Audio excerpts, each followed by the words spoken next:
Well, it's going to be an interesting week, what's left of it, in the sense that we're taking a scientific subject today, which is of relevance importance. But in the meantime, we have everything is shaking up and is about to be rattled fully with a general collapse promise for the world as a whole. And that's on our mind, but science must proceed. Right. Maybe good, the point is in this context to give the counterpoint for what the future needs to be, where we can go, what the alternative is. And on that note, and continuing the discussions we've been having here for the last weeks, we had a very significant opportunity to participate in a international conference in Ukraine a few weeks back. The conference was on the subject of international collaboration on defense, on defending the entire planet. And myself and Jason Ross were lucky enough to be able to go to participate, to present, actually the only representatives from the United States to present at this conference, which featured a lot of participation from Russia, from Ukraine, from a few other nations. And we were able to go and present the perspective from the United States and deliver a very clear message that there is a fight inside the United States to take up these issues of the defense of mankind and get the United States away from its current orientation under Obama, under this imperial policy, and actually engage in collaboration on the highest levels of the most powerful nations of the U.S., Russia, China, etc., collaborating in these aims to actually defend mankind. And so the conference itself was very significant. I want to kind of give a picture of some of what was discussed, because it gives you a clear sense of where mankind can go. And it ties into a lot of what we've been discussing, what you've been emphasizing, Lynn, in terms of where mankind needs to go in terms of the development of mind, of the human mind, how the human species needs to change and develop as a species in order to ensure that we can achieve the goals and aims that are required to advance out of the current crisis and advance to a new state of mankind. So the conference itself, it's significant because it comes also in the context of the strategic defense of Earth proposal that Russia has proposed, which they put on the table very clearly an explicit alternative to the war policy. They were citing very specifically the U.S. NATO placement of missile systems in Europe. They're citing the building tensions between the United States and Russia. And they said, why don't we go in this alternative route?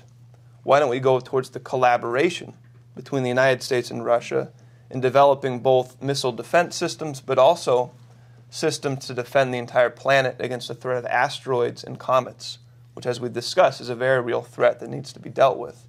So this has been proposed in the fall of 2011.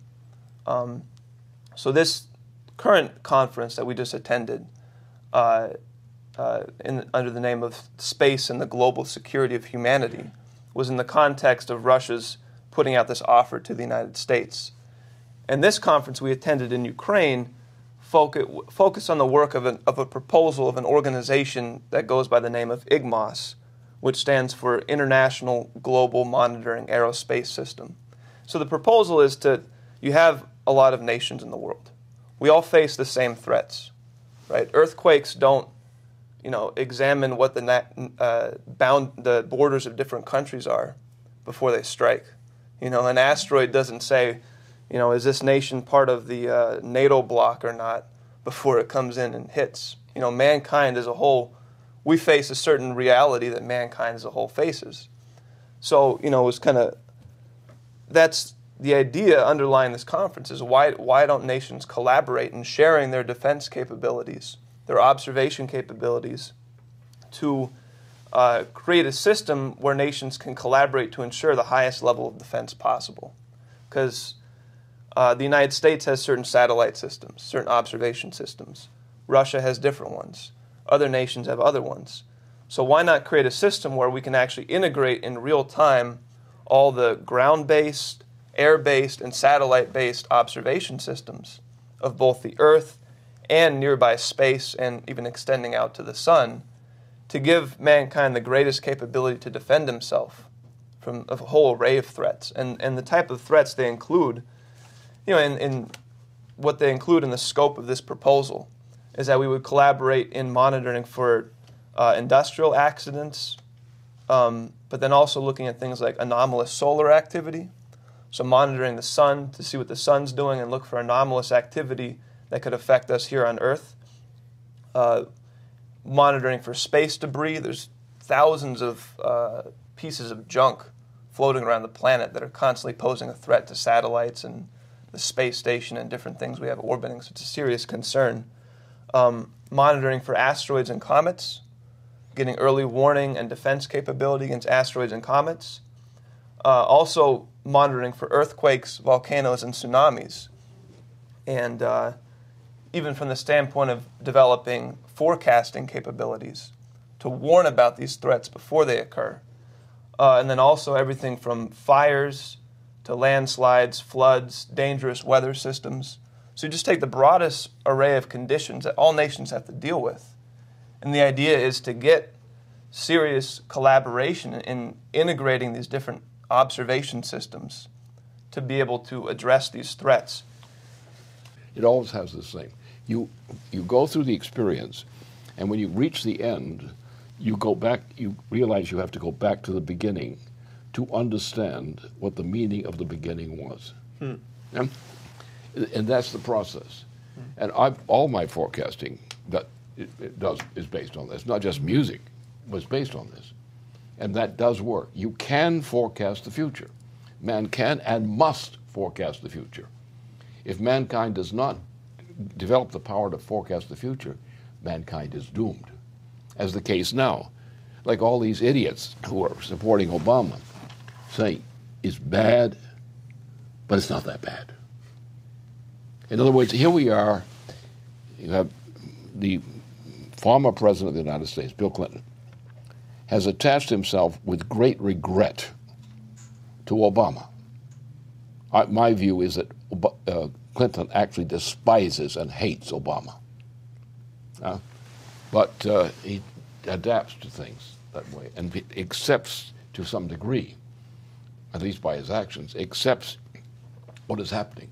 We are now headed for the extermination of the human species, because what we're on the threshold of now is a thermonuclear war. All the elements are there.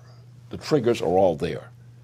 And if someone gets to a certain point and sets off the Middle East, like this Arab operation, Saudi Arabia, if they set that thing in motion, this will go, if Obama is president, this will go to thermonuclear war. It can happen this year, still this year, or the beginning of next year. That's where we are. And it's more likely to the begin this year than next year at this time. So therefore we're in peril precisely because we are stupid. And our stupidity consists in the fact that we don't understand that it is possible to forecast the future, not to predict an event, but to forecast the condition in the future and to estimate the time frame in which that development will occur. It doesn't mean it can't be changed, but it's precisely the point. You can change it if you can forecast it. If you can forecast what's going to happen, you can intervene to change it. And that's been the characteristic of all great discoveries of principle in science and so forth, and in culture otherwise, as in music. You're able to see the future not as an event, plopping down before you, but you see a change in the tension, the organization of society. And that's all my forecasting has been done, and I've been unique in this. I mean, all the major forecasting efforts since I started this thing in the middle of that. 1950s. Yeah. That it's always been that way, and it always worked. The problem is most people, especially leading political circles, are incapable of competent forecasting of the future. First of all, because they don't know what forecasting is. They think it's what statistical predicting. They think that a statistical pattern, and it never works that way. But actual competent forecasting is one instrument which we depend upon. And we're going to find that as we go into space, especially this Mars development, as we take on this question of dealing with these asteroids floating around out there, we're going to have to exactly use that approach of forecasting to deal with it. How are we going to deal with all these, majority of all these asteroids out there between Mars area and Earth area? All of this stuff is deadly, and we don't know much about it. And you're not going to be able to predict it mechanically. Right. You're going to have to find a characteristic of the space which gives you a ability to forecast where this collaboration and what goes. Right.